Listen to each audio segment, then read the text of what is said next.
I am so excited to be able to talk today with.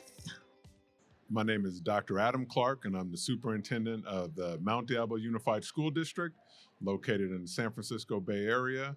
We have 29,000 students and 55 schools, and we're a TK through 12 district. Wow. So tell us a little bit about the demographics of your district. Yep.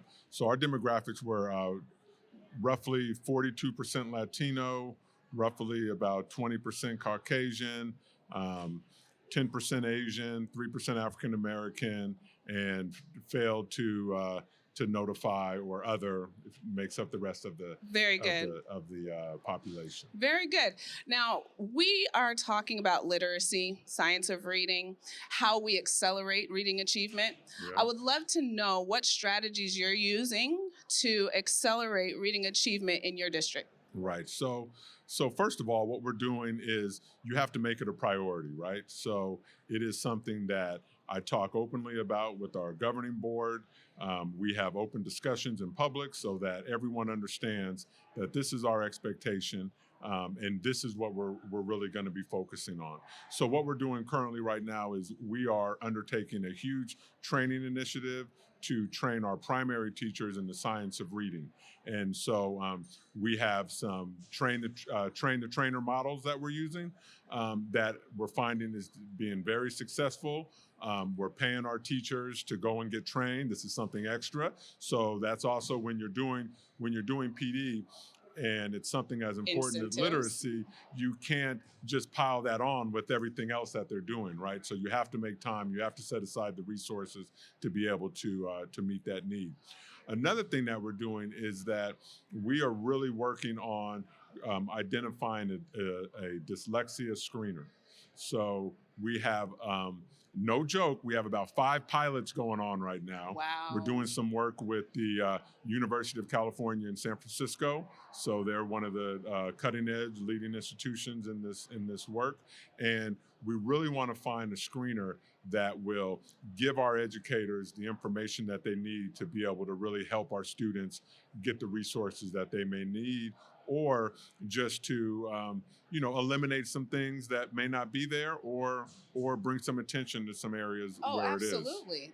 That's huge. Yep. That is huge. And that's one of the areas where you see a lot of school districts really needing that support and really needing that help to be able to fill those gaps.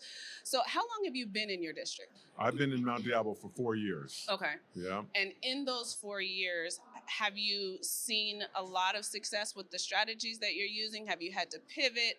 How are you coming out of COVID? What's happening with that? Well, so first of all, it's a very complex situation, right? As you talk about. So what we've done is we have established common formative assessments. Okay. That was a task in itself. Not only that, we've also worked with a data system so that we can report that information out and make sure that it's accessible to our governing board, to the public, and most importantly, to our educators, so that they can give feedback to students and families. Then what we've done is we've worked on our professional development plan and making sure that we've applied the resources to it, that we have the system in place to be able to provide professional development to our educators. Over the years, we've really focused on math. We use a model where we have lead teachers who are being pulled out alongside with their principals, and they're coming to PD sessions together. We're sitting side by side with principals and teacher leaders, right, and they're going over protocols, looking at student work, looking at the curriculum, looking at standards. And so that's what we have been working on for the last 2 years. Now we're transitioning that same model into literacy. I like it. So we don't want to just continue to pile on. You really have to be strategic and really segment these efforts. Otherwise, you're going to burn out. You're going to deal with turnover. You're going to deal with some of the things that in public education we've been facing. One of the great things about Mount Diablo is that we're a very diverse district. Yeah. So I have my very wealthy schools, I have my very underserved schools, and a lot in between. We have a large population in English learners, and so we're also really focusing on our English learner experience, on making sure that the teachers who are interfacing with our English learners each day have the training, have the materials, and have the support, and most importantly, the mindset to be able to influence and work with these young students who are grasping English. And I feel like that is one of the specific areas that we're hearing consistently across the board is our newcomers, our language learners who are coming, and we're wanting to support them where they are and honor what they have, bring to the table, and still help them succeed, right? What challenges have you experienced as you've been doing this work over the last 4 years? Like, where have you noticed those gaps that you really have to try to figure out how to fix and shore up? This episode is brought to you by Just Right Reader.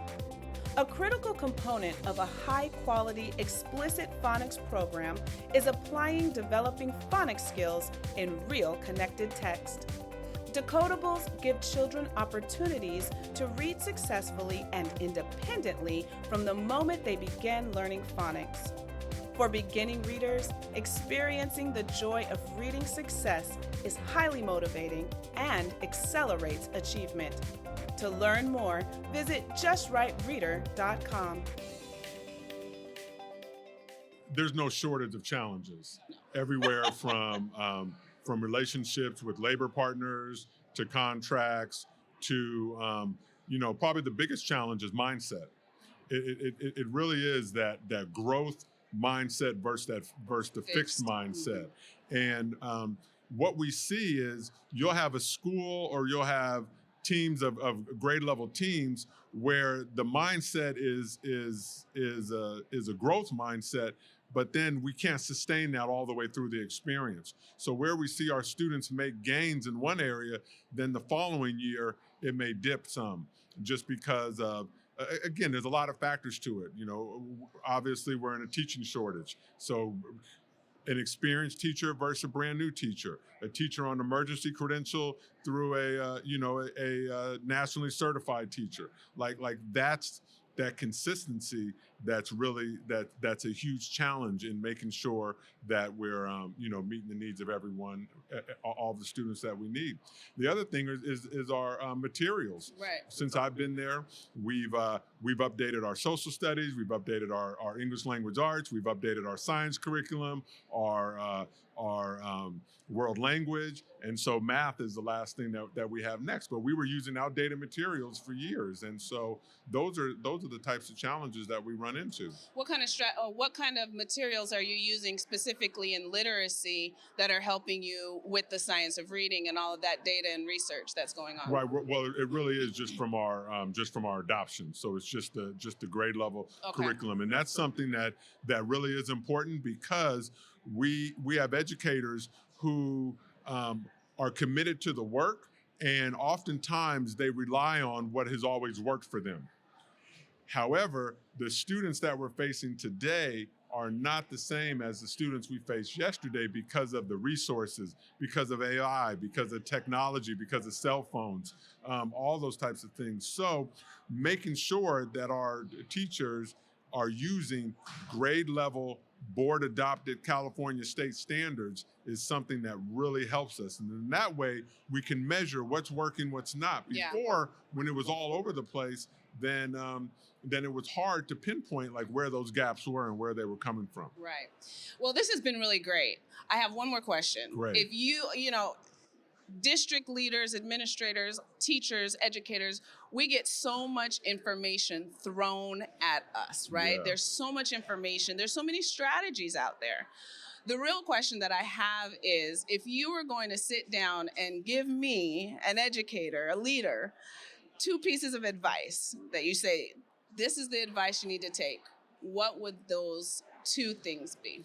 Yeah, I would say that creating that relationship with your students is first and foremost. And really, what to expand on that is really making your classroom, making your school, making your program as student-centered as possible. And that means that you're not just doing something because you've always done it or because it's easy or whatnot. You're doing really what students need. And so that is like at the top of it. The second thing is you have to be strategic, right? If we're focusing on literacy, then we got to go all in on literacy. And that means that literacy shows up in math, in science, in social studies, in PE. It shows up everywhere. You can't do everything at one time. Otherwise, it's just all watered down. So create those relationships and then just stay laser focused on that goal. That's that. That is. That is perfect. I am so grateful to you for taking Great. the time to sit down and just share this with us. Yeah. We love this work. We love what we're doing, and being able to share this information, being able to share your advice, your expertise with our listeners, I know it's going to go a long way. So thank you for your time. Well, thank you for all you do, and thank you for the great services you all provide. We love it. Thank you. Right, thank you. Thanks for joining us. If you found this conversation valuable, please subscribe and leave a review on your favorite podcast platform. We will see you next time on Science of Reading Leadership, guiding minds, transforming lives.